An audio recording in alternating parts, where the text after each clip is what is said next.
है, उसको B collect करता है एंड उसको वो कन्वर्ट करता है इनटू हनी, ठीक है, इनटू हनी में वो कन्वर्ट कर देता है तो यहाँ पे, और अपने बी हाइव में वो स्टोर कर देता है। तो बेसिकली जैसे कि हनी ने मतलब हनी बीज ने उसको फिर हनी में कन्वर्ट किया नेक्टर को, और उसको फिर स्टोर किया, तो इसीलिए वो एक एनिमल प्रोडक्ट बन गया, ठीक है।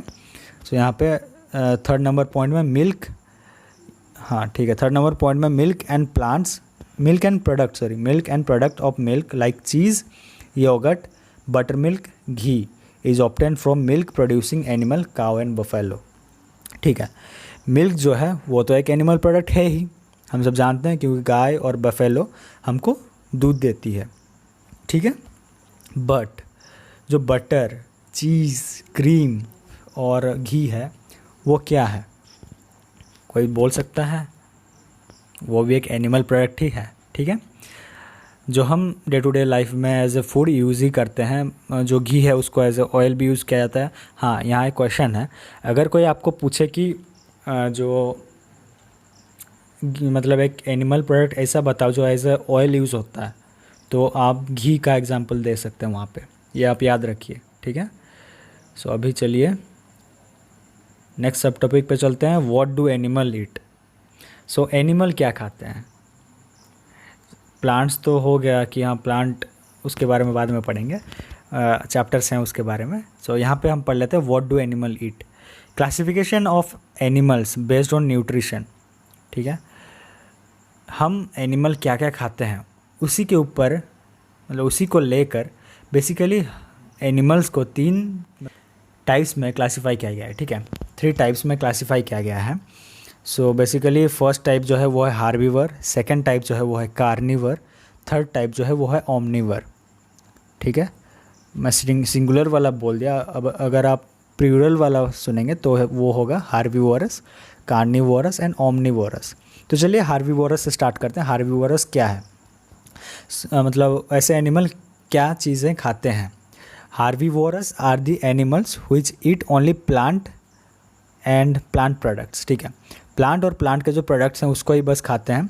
फॉर एग्जांपल हार्बीवोरस के एग्जांपल लेते हैं, कौन कौन से ऐसे एनिमल हैं जो बस प्लांट ही खाते हैं, उसके एग्जांपल लेते हैं। जो है गाय खाती है बस प्लांट ही, बफेलो, गोट, सीप, डंकी, एलिफेंट, जिराफ, डियर, यहाँ पे मैं एग्जांपल दे चुका हूँ। सो ये सब जो है एग्जांपल है हार्बीवोरस के। फिर से दोहरा रहा हूँ, हार्बीवोरस वो एनिमल हैं जो बस प्लांट प्रोडक्ट्स को खाते हैं, प्लांट्स डायरेक्टली प्लांट्स खाते हैं या फिर प्लांट प्रोडक्ट्स को खाते हैं, ठीक है। सॉरी गाइस, करंट चला गया और पता नहीं अब क्या हुआ, ठीक है चलते हैं, इसी लाइट में हमको एडजस्ट करना पड़ेगा अभी। So animal which eat only plant and plant product, इसको हम डिस्कस कर लिए हैं। सो जैसे कि जो एनिमल बस प्लांट्स को खाते हैं उसको बोला जाता है, मतलब हार्बीवोरस उन एनिमल्स को बोला जाता है, ठीक है। सो ठीक है, कार्निवोरस को आते हैं। Carnivorous are the organisms which only eats animal product, जो बस एनिमल्स को खाते हैं या फिर उनके प्रोडक्ट्स को खाते हैं, उनके सिवा वो कुछ भी नहीं खाते, ठीक है। हम ह्यूमंस कार्निवोरस में नहीं आते, ये जान के रखिए। फिर ठीक है, अभी एग्जांपल को डिस्कस कर लेते हैं। For example lion, tiger, fox, wolf, shark, ये सब एग्जांपल्स हैं कार्निवोरस के जो बस एनिमल्स को खाते हैं। Omnivorous, omnivorous are the organism जो बोथ प्लांट एंड एनिमल्स को खाते हैं, ठीक है। वो प्लांट्स को भी डाइजेस्ट कर सकते हैं एंड एनिमल को भी खा के डाइजेस्ट कर सकते हैं। सो चलिए इसके एग्जांपल क्या हैं, डॉग, रेट, क्रो, पिग, हैन एट्सेट्रा। हम ह्यूमंस भी ओमनीवोरस में आते हैं। देखिए ये जो 5th पॉइंट में डिस्कस किया गया है, हाँ 5th पॉइंट में बोला गया है ह्यूमन कैन बी हार्बीवोरस और कार्निवोरस। हार्बीवोरस तो मेरे हिसाब से नहीं हो सकते हैं, क्योंकि जो वेगन डाइट फॉलो करते हैं, मतलब फुल्ली वेजिटेबल्स जो खाते हैं वो हार्बीवोरस हो सकते हैं, लेकिन ओमनीवोरस बेसिकली ह्यूमंस होते हैं। Majority of the human population is omnivorous, ठीक है। वो प्लांट को भी खाते हैं और एनिमल्स को भी खाते हैं, दैट्स वाई।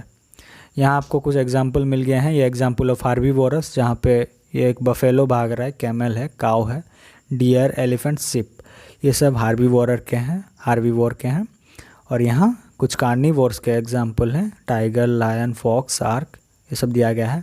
और ओमनीवोरस के यहाँ है, omnivorous rate, crow, dog, and human भी है जो हम हैं, ठीक है। अब जो मेन बात है इस चैप्टर को जो एंड में हमको जानना चाहिए, या फिर हम जैसे स्टूडेंट्स, मतलब आप जैसे स्टूडेंट्स जो फ्यूचर में कुछ कर सकते हैं इसको जान के, अगर आप ये जानेंगे तो, ठीक है, जो कि है माल न्यूट्रिशन, जो इंडिया में काफ़ी देखा गया है। ये देखिए एक बच्चा है जो माल नरिश्ड है, चाइल्ड। माल नरिश्ड का मतलब क्या है आप समझते हैं, चलिए। ये किताब में नहीं दिया है बट मैं जानबूझ के एक्स्ट्रा यहाँ पे आपको पढ़ा रहा हूँ, ताकि आप जब बड़े हों तो आप कुछ कर सकें अपने देश के लिए, ठीक है। देखिए माल नरिश्ड चाइल्ड है। Malnutrition is a condition in which person doesn't get enough nutrition for proper function of its body.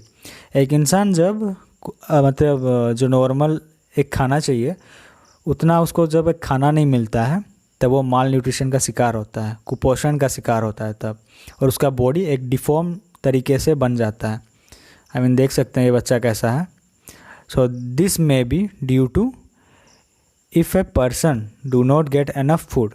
एक इंसान अगर जो मिनिमम अमाउंट का फूड उसको ना मिले और not eating enough food in right amount, और the body of a person is unable to utilize the food causing lack of proper nutrition, ठीक है। अगर एक इंसान या फिर एक पर्सन एक फूड मतलब मिनिमम अमाउंट ऑफ फूड नहीं खाता है, या फिर उसको नहीं मिलता है, या फिर उसका बॉडी अगर एक मतलब मिनिमम अमाउंट ऑफ फूड का न्यूट्रिएंट्स को एब्जॉर्ब नहीं कर पाता है, तब ही ऐसा केस हमको देखने को मिलता है, ठीक है। तब ऐसा केस हमको देखने को मिलता है। चलिए अब इसको मैं माल न्यूट्रिशन को आपके साथ क्यों डिस्कस किया। The reason is why should we stop wastage of food, ये सभी है, और इसके नीचे और एक रीज़न है उसको हम डिस्कस करेंगे अभी। So why we should stop wastage of food. Food is a fuel to our body. Without food we can't perform any physical and mental act. समझ में आया कुछ, ठीक। अगर आप फूड नहीं खा रहे हैं, आप मेरा क्लास जो कर रहे हैं, या फिर आप कुछ भी मैं जो बोल रहा हूँ आपको, अगर मैं फूड नहीं खाता तो मैं ये नहीं बोल पाता। Food is a fuel to our body. Food जो है वो हमको एनर्जी देती है, ठीक है। एक बाइक में जैसे आप पेट्रोल डालते हैं, पेट्रोल सोर्स ऑफ एनर्जी है बाइक का, वैसे फूड जो है हमारा सोर्स ऑफ एनर्जी है। Without food we can not perform any physical and mental act. हम कुछ भी नहीं कर सकते, फिजिकल हो कि मेंटल हो, मानसिक हो कि शारीरिक हो, कुछ टाइप का भी हम एक्ट नहीं कर सकते विदाउट फूड, ठीक है। Have you ever realise even a day without food. कभी आप एक दिन ऐसे सोचे हैं बिना खाने के, सोचिए पहले, ठीक है। Billions of people in India, Bangladesh, Africa and many others country were still starving. काफ़ी सारे ऐसे पीपल हैं इंडिया में, बांग्लादेश में, अफ्रीका में, जो अभी भी भूखमरी के शिकार हैं, ठीक है। भूखमरी के, जिनको अभी तक खाना ठीक से नहीं मिलता है प्रॉपर, और हम लोग खाना वेस्ट करते हैं, ठीक है। Losses and wastage occurs in all step in this food supply chain. Loss और वेस्टेज हमेशा होते रहते हैं जब ये फूड सप्लाई इधर उधर से होता है सप्लाई चेन में। In developing countries like India, Bangladesh, most loss occur during production, while in developed countries like USA, Europe countries much food is waste at the consumption stage, ठीक है। In 2013 we disposed more than 35 trillions of food waste. आप सोच सकते हैं, क्योंकि India एक मतलब second largest populated country है, अगर कोई एक चपाती भी एक पर्सन वेस्ट कर रहा है तो पूरा होल इंडिया में आप गेज कर सकते हैं कितना चपाती वेस्ट होने वाला है। Wastage of food also cause load on agriculture to produce more amount of food. अगर आप इधर फूड लॉस वेस्ट करेंगे तो आप सोच सकते हैं जो फार्मर है वो कितना मेहनत करके एक फूड बनाता, मतलब ग्रेन्स बनाता है, राइस जैसे का एग्जांपल ले सकते हैं आप। राइस बनाता है और आप इधर राइस फेंक रहे हैं, तो वही राइस जो है ना वो टोटल में ख़त्म हो रहा है। अगर वही राइस आप किसी और को देंगे या फिर कोई और खा देगा, तो वो जो फार्मर जो ये बनाया है, ये राइस को प्रोड्यूस किया है, उसका बनाने का जो प्रोसेस है वो सक्सेसफुल हो जाएगा। लाइक वो इस चीज़ को खाने के लिए बनाया है, तो अगर कोई खा दे तो वो एक आप पढ़ रहे हैं, आपका अगर रिजल्ट नहीं आएगा तो पढ़ के क्या फ़ायदा है, उसी तरह अगर वो बना रहा है एक फूड प्रोड्यूस मतलब प्रोड्यूस कर रहा है, तो अगर कोई उसको खा नहीं रहा है, फेंक रहा है, तो उसका क्या फ़ायदा। उसी तरह है, ठीक है, वेस्टेज हो जाएगा उस चीज़ का, फूड का। स्टॉप फूड वेस्टेज यहाँ पे फ़ोटो में दिया गया है। तो ठीक है, लास्ट जो है हमारा टर्म वो है benefits of not washing wasting food. ठीक है, अगर आप फूड को वेस्ट नहीं करेंगे तो उसका बेनिफिट्स क्या है। Save money for buying less food. ठीक है, आप अपना पैसा बचा सकते हैं।